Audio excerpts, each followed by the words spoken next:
Welcome back दोस्तों। काफ़ी लंबे समय के बाद हम फिर से वीडियो बना रहे हैं। Believe in your self channel में आपका स्वागत है। हिस्ट्री तो आज तक हम करते ही आए हैं, तो कुछ नया किया जाए। आज हम इंग्लिश ग्रामर से शुरुआत करते हैं। दोस्तों आज टॉपिक लिया है मैंने सब्जेक्ट वर्ब एग्रीमेंट, और ये जो टॉपिक है ये स्टैंडर्ड 6 से लेके स्टैंडर्ड 8 तक सभी क्लासेस में काम आता है। दूसरा, ये ग्रामर का बेसिक्स है, मीन्स टेंसेज भी है जो जिन पे ये सब्जेक्ट वर्ब एग्रीमेंट डिपेंड करता है। तो सब्जेक्ट वर्ब एग्रीमेंट एक्चुअल में है क्या, वो आज हम देखते हैं और इसी के साथ हम शुरुआत करते हैं।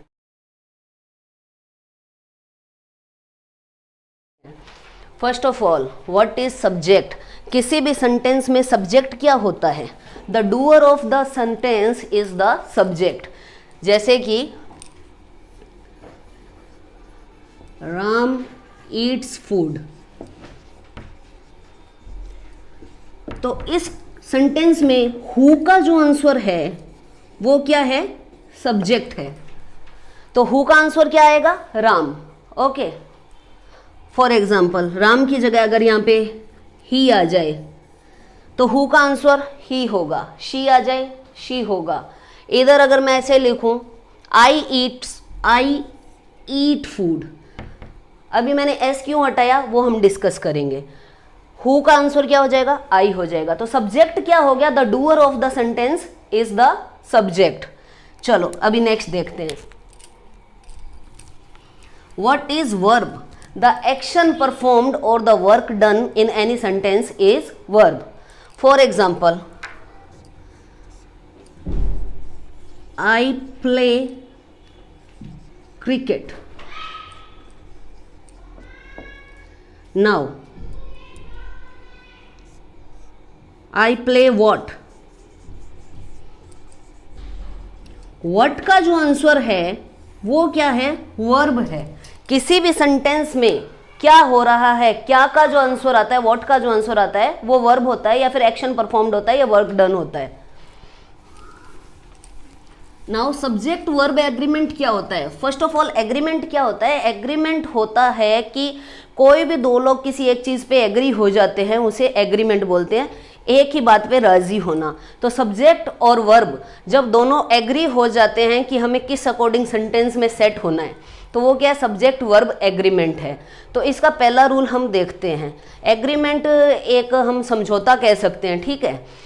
तो वर्ब और सब्जेक्ट के बीच में पहला जो रूल लगेगा सब्जेक्ट वर्ब एग्रीमेंट का, रूल नंबर 1, ये कहाँ अप्लाई होगा? सिंपल प्रेजेंट टेंस में अप्लाई होगा। Rule number 1 simple present tense में अप्लाई होगा। अब सिंपल प्रेजेंट टेंस है तो इसके अंदर ये पहला रूल क्या है कि अगर सब्जेक्ट जो है सिंगुलर है, subject singular, then we will add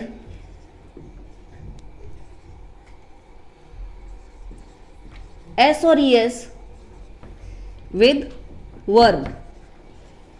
एक सिंपल से एग्जांपल से इसे देखते हैं कैसे हम ऐड करेंगे। सब्जेक्ट सिंगुलर, सब्जेक्ट सिंगुलर कौन कौन से होते हैं वो देख लो पहले। Singular subjects, S S means singular subject.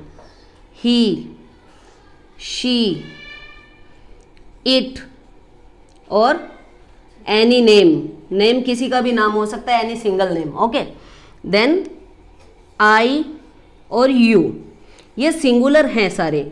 इन सबको तो हम सिंगुलर ही करते हैं, कंसीडर करते हैं, लेकिन आई और यू जो है दो एक्सेप्शन है इंग्लिश ग्रामर के, जो सिंगुलर होते हुए भी प्लूरल कंसीडर किए जाते हैं। अकॉर्डिंग टू सेंटेंस ये अपना जो है हेल्पिंग वर्ब यूज करते हैं। तो आई और यू सिंगुलर होते हुए भी क्या है? एक्सेप्शन है, तो इसमें हम गलती नहीं करेंगे।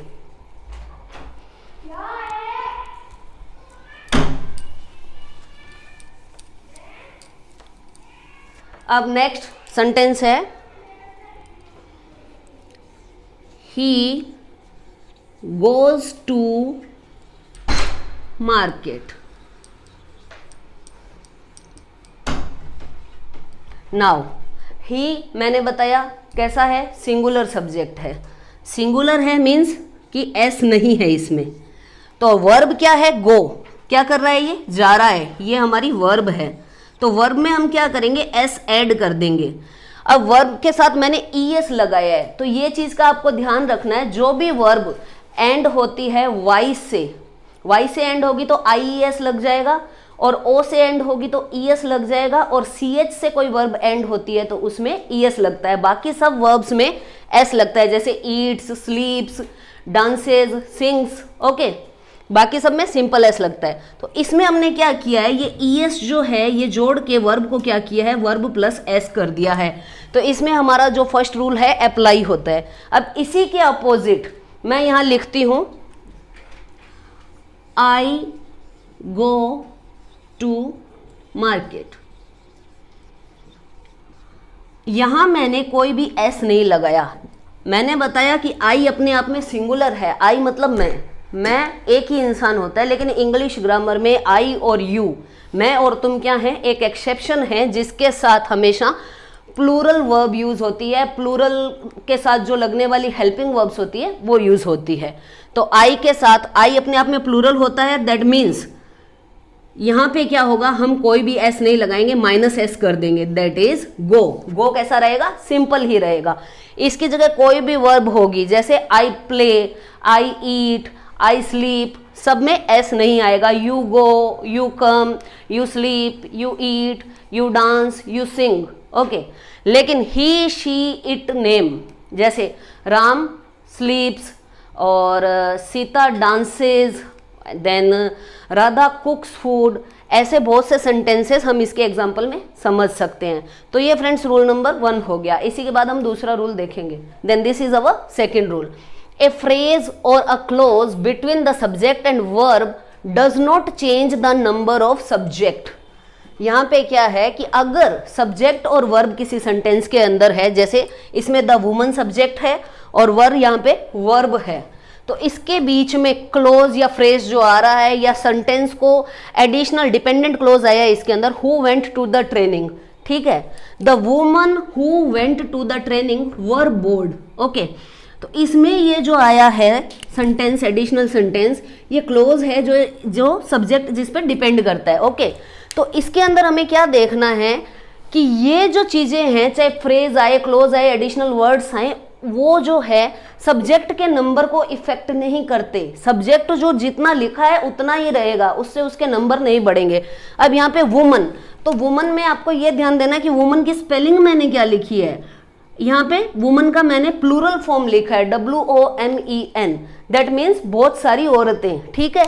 जो कहाँ गई थी, ट्रेनिंग पे गई थी, वो बोर हो गई। तो अब हमें ये पता है कि पास्ट टेंस के अंदर वाज जो है आई, ही, शी, इट और किसी नाम के साथ लगता है, और वर जो है यू और वी, यू, वी और दे के साथ लगता है। तो अब अगर ये प्लूरल है तो यहाँ क्या आएगा, प्लूरल में वर जो है प्लूरल में भी आता है, तो वुमन जो है प्लूरल फॉर्म है, ये सारे प्लूरल फॉर्म है। और पास्ट टेंस के अंदर आई जो है अपने आप को वाज के साथ रखता है, तो आई जो है एक्सेप्शन है। मैंने आपको बताया, कहीं ये खुद को प्लूरल बना देता है, कहीं अपने आप को सिंगुलर बना देता है। तो आई के लिए हमें रूल लर्न करना है, बाकी सब के लिए सिमिलर रहेगा। तो यहाँ पे वुमन जो है प्लूरल है, तो यहाँ पे हमने वर जो वर्ब है यूज की है, वाज यूज नहीं किया है। इसी तरीके से नेक्स्ट एग्जांपल है, A box of crackers was purchased by me. So, a box of cracker was purchased by me.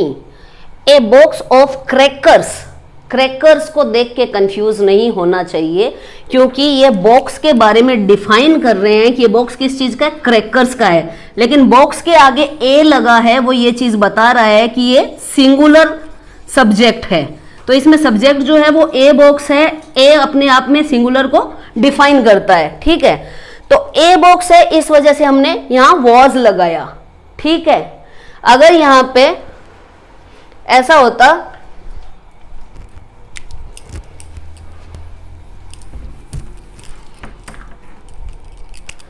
The flowers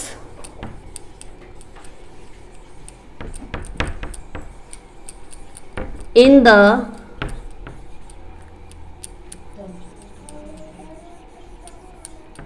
bouquet are beautiful। इस सेंटेंस में ये जो बुके है ये फ्लावर्स का बुके है, ठीक है। इसमें क्या है, फ्लावर्स आया है बुके के अंदर है, तो इसमें जो है सेंटेंस जो है पूरा घूम गया। पहले क्या था, बॉक्स के अंदर क्रैकर्स थे, ए बॉक्स लिखा था, और यहां क्या है, फ्लावर्स लिखा है, अपने आप में प्लूरल दिखाई दे रहा है, द फ्लावर्स, वहां पे ए बॉक्स था। तो इसमें हमें बुके को नहीं देखना कि बुके एक या एक ही बुके के फ्लावर है, इस चीज में हमें कंफ्यूज नहीं होना। ये आगे रूल नंबर 4 में हम देखेंगे कि किस तरीके से कलेक्टिव नाउन या फिर जो कंपाउंड नाउन होती है उसके ऊपर हम सब्जेक्ट वर्ब एग्रीमेंट लगाते हैं। तो इसमें आपको कंफ्यूज नहीं होना, इसमें डायरेक्ट पता चल रहा है कि the flowers in the bouquet, ना कि बुके सब्जेक्ट है।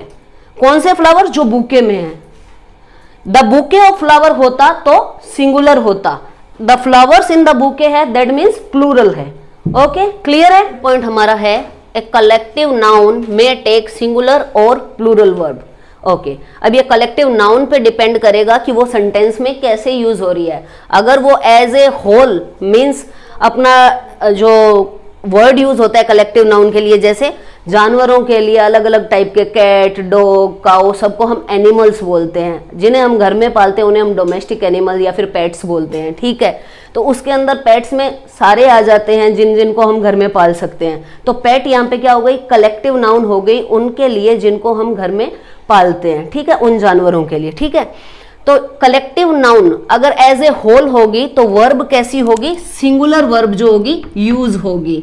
और collective noun as a number use होगा तो वर्ब कैसी यूज होगी, प्लूरल होगी। इसको एक एग्जांपल से समझते हैं।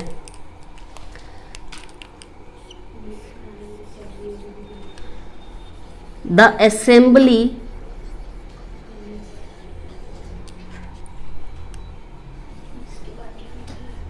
Makes some rules.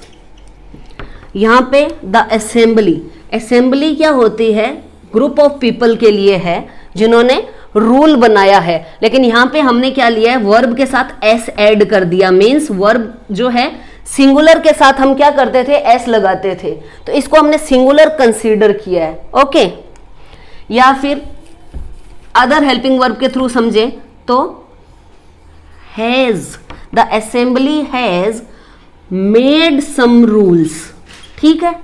ये परफेक्ट टेंस में आ गया। अब असेंबली के साथ हैज आया, ये हमें पता है कि हैज जो है सिंगुलर वर्ब है और हैव जो है प्लूरल वर्ब है।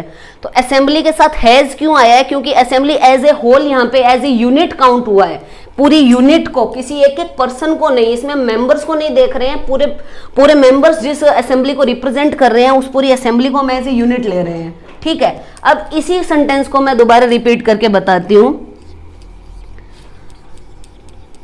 The members of the assembly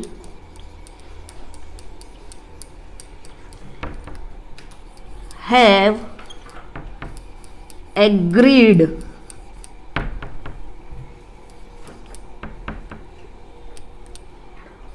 on these rules. अब सेम सेंटेंस के मैंने असेंबली के मेंबर्स को रिप्रेजेंट किया है, ठीक है। अब ये नंबर, ये जो कलेक्टिव नाउन है एज ए नंबर रिप्रेजेंट हो रहा है, the members of the assembly. अब हम असेंबली को एज ए यूनिट नहीं ले रहे, अब उसके मेंबर्स की बात कर रहे हैं। तो जैसे ही हमने मेंबर्स की बात की तो इसे हमने प्लूरल कंसीडर कर लिया और इसके साथ जो वर्ब है हैव लगाई है जो कि प्लूरल होगी। ओके, तो इस तरीके से हमें देखना है। जैसे एक एग्जांपल और बताती हूं, a bouquet of red roses looks beautiful, okay, and the flowers of the bouquet are fresh. यहां पे मैंने आर लगाया है, वहां पे मैंने एस लगाया। एस हम कहां लगाते हैं, जहां पे सिंगुलर सब्जेक्ट होता है वहां पे हम एस लगा देते हैं वर्ब के साथ, और जहां पे प्लूरल सब्जेक्ट होता है वहां पे हम एस और एस नहीं लगाते या फिर आर लगाते हैं, इज नहीं लगाते। अगर इज और आर से समझें तो the book, A bouquet of yellow roses is beautiful, ठीक है, इसमें मैंने इज लगा दिया। और अगर मैं ऐसा बोलूं, एक मिनट लिख के बताती हूं मैं आप लोगों को ताकि आपको समझ आए।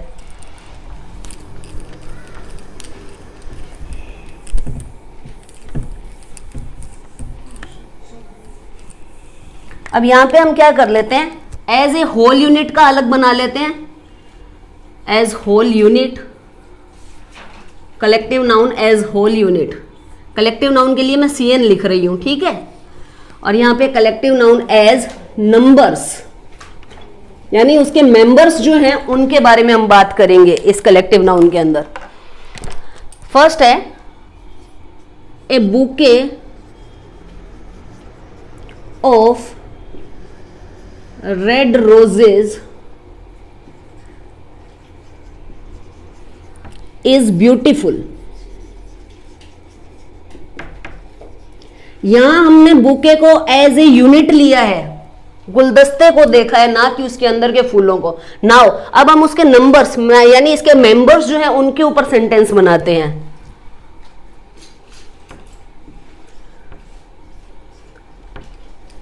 द रेड रोजेज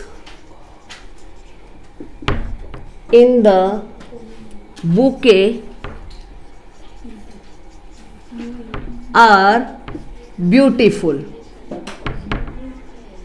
तो अब हमें यह समझना है कि अगर ये यूनिट है तो ये सिंगुलर है, और अगर इसके मेंबर्स को हम देखेंगे या फिर इसके जो नंबर्स के अंदर इसे देखेंगे तो ये प्लूरल हो जाएगा। यहां हमने इज लगाया और इस सेंटेंस में हमने आर लगाया है। आई होप कि आपको ये कुछ क्लियर हुआ है।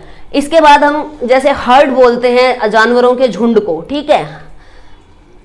There is a herd of cow beside the road. Okay, there is a herd of cow. Okay, a herd of cow के साथ क्या आया? is आया, या फिर ऐसा कर दे कि a herd of cow is besides the road, is walking besides the road.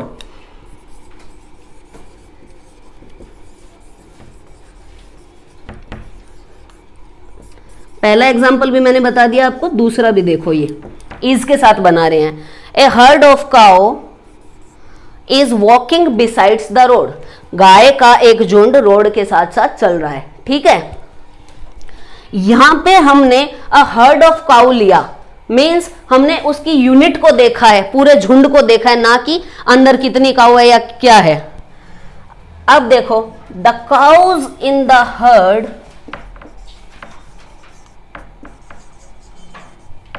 Are walking in the same direction. इस सेंटेंस के अंदर हमने the cows in the herd, cows जो हर्ड के अंदर है, यानी इसके मेंबर्स या फिर इसको नंबर्स की तरह डिनोट किया है। तो यहां हमने जो वर्ब ली है वो प्लूरल वर्ब ली है, आर का यूज किया है। यहां हमने सिंगुलर वर्ब ली थी, इज का यूज किया था। तो ये जो है कलेक्टिव नाउन के अंदर हमें डिफरेंस समझना है कि जब noun as a unit represent होगी तो जो वर्ब आएगी सिंगुलर, और जब noun as a number represent होगी तो वर्ब आएगी प्लूरल। फ्रेंड्स, रूल नंबर 4 देखते हैं। Compound subjects are joined by and are always plural. Compound subjects की बात हो रही है, कंपाउंड नाउन नहीं बोल रही मैं। कंपाउंड सब्जेक्ट मीन्स जब सब्जेक्ट एक से ज्यादा हो तो उनको कैसे कनेक्ट किया जाता है? एंड के थ्रू उन्हें जोड़ा जाता है। They are joined by and.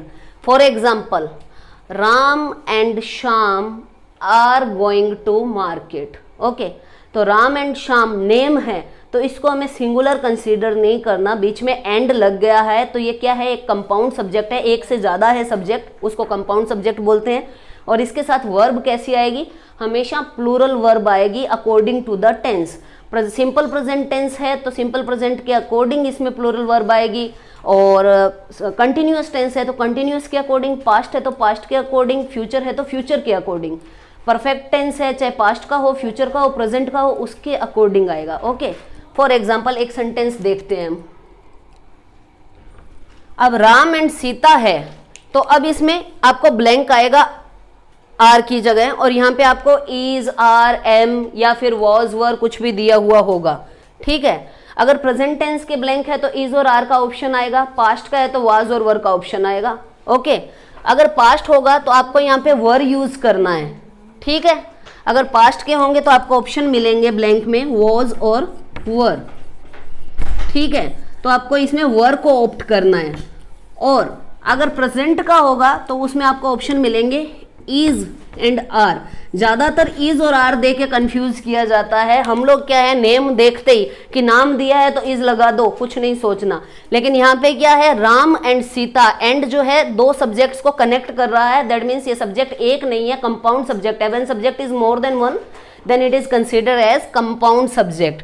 और कंपाउंड सब्जेक्ट में हम क्या करते हैं, प्लूरल वर्ब लेते हैं। फॉर एग्जाम्पल आर लिया, हैव लिया, देन हैड जो है वो सिंगुलर प्लूरल दोनों में यूज होता है। तो इन कुछ वर्ब्स का हमें ध्यान रखना है जो सिंगुलर और प्लूरल में अलग अलग यूज होती हैं। तो यहाँ पे हमें सिर्फ प्लूरल वर्ब यूज करनी है। ओके, चलो थैंक यू। इसके बाद के वीडियोस में मैं आपको आगे के रूल्स एक्सप्लेन करूंगी, और इस वीडियो को ज़रूर देखें, लाइक करें और मेरे चैनल को सब्सक्राइब करें। और हम जल्दी ही और बहुत सारी वीडियोस लेके आने वाले हैं, बेसिक्स नाउन से लेके और आगे एडवांस इंग्लिश ग्रामर तक के वीडियोस हम लेके आने वाले हैं।